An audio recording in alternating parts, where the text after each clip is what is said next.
এখন আমরা শিখব পূর্ণবর্গ হয় না এমন সংখ্যার বর্গমূল কীভাবে শর্টকাট টেক্সটে নির্ণয় করা যায়। এখানে দুটি সংখ্যা লিখে নিয়েছি, চলেন এই দুটি সংখ্যা আমরা কীভাবে করি। এই দুটি সংখ্যা যে নিয়মে আমরা করব ঠিক সেম নিয়মেই প্রতিটা সংখ্যায় আমরা বর্গমূল নির্ণয় করতে পারবো। সো চলেন দেখে নিই। এখানে রয়েছে 27। এই 27-এর বর্গমূল নির্ণয় করার জন্য আমাদের প্রথমে দেখতে হবে 27-এর কাছাকাছি বর্গ হয় এমন সংখ্যা কোনটি। আমরা 4 দিয়ে করি, 4 4 16 হয়, 5 দিয়ে করি, 5 5 25 হয়, 6 দিয়ে করি 6 6 36 হয়ে যায়। 36 তো অনেক বেশি হয়ে যাচ্ছে, তবে কাছাকাছি হচ্ছে কি 5 5 25। সো আমরা কি করব, এই 5 5 25 যেহেতু আমাদের হয়ে যাচ্ছে 25 27-এর কাছাকাছি, সো আমরা 5টা লিখে নিলাম। ওকে, এরপর দেখবো এই 5-এর বড় কত 25, আর এখানে কত আছে 27। মানে 27 আর 25-এর মধ্যে কম্পেয়ার করে দেখবো 27 বড় না 25 বড়। যদি 27 বড় হয়, যেহেতু 27 বড়, তারপরে আমাদের কী করতে হবে, প্লাস চিহ্ন বসাতে হবে। প্লাস লিখলাম। এখন কত বড়, 2 বড়। 2 বড় থাকলে আমাদের এই দুইটা উপরে লিখে নেব। ওকে, এরপর আমাদের কী করতে হবে, আমাদের ভাগ চিহ্ন দিয়ে যে বর্গটা বের করলাম, যে সংখ্যাটা পাই 5, সেটা ডাবল নিয়ে আসতে হবে।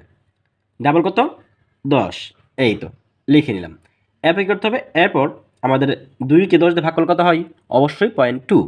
তারপর আমাদের রেজাল্ট আসতেছে কি 5.2। একদম সিম্পল। 27 বড় কত 5.2, সহজে নির্ণয় করা যায় না। চলেন পরেরটাও দেখে নিই সেমভাবেই। আমরা এখানে কি আছে দেখেন তো, এইখানে 72 রয়েছে। সো 72-এর কাছাকাছি হয় এমন কোন সংখ্যাটা বর্গ, মানে 72-এর বর্গটা কাছাকাছি হবে এমন সংখ্যা কোনটি। আমরা যদি 8 দিয়ে করি 8 8 64, 9 দিয়ে করি 9 9 81। তারপর দেখেন আমরা 8 দিয়ে 64 হচ্ছে, 9 দিয়ে করতেছি তখন হচ্ছে 81। তার মানে কি কাছাকাছি কোনটা, অবশ্যই কিন্তু আমাদের কাছাকাছি হচ্ছে 64টা। ঠিক আছে, তারপর 64 কাছাকাছি, তার মানে আমাদের কত হচ্ছে 8।